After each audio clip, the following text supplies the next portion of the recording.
Période troublée pour le Royaume-Uni comme ailleurs dans un contexte d'explosion de l'inflation et des prix de l'énergie en tant que guerre en Ukraine. Aujourd'hui à Bruxelles se tient un Conseil européen extraordinaire et d'urgence sur ce sujet. Paul Germain, vous êtes avec nous depuis Bruxelles. Comment les ministres de l'énergie des 27 envisagent-ils d'éviter la pénurie et de faire baisser le prix des factures tant pour les entreprises que pour les citoyens ?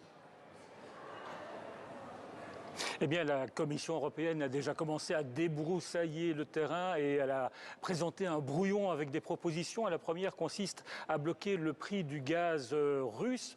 Bloquer le prix du gaz russe, ça veut dire fixer en fait un prix plafond au-delà duquel les 27 s'engageraient à ne plus acheter du gaz à la Russie. Ça semble simple et pourtant cette mesure ne fait pas l'unanimité parce qu'il y a d'une part des pays qui restent très dépendants du gaz russe et qui ont peur que Moscou ne leur ferme le robinet. Et puis, il y a des pays comme la Belgique qui estiment que cette mesure ne va pas assez loin et qu'il faudrait en fait plafonner l'ensemble des prix du gaz et pas seulement le gaz russe. Autre proposition, surtaxer, taxer les super profits des entreprises énergétiques.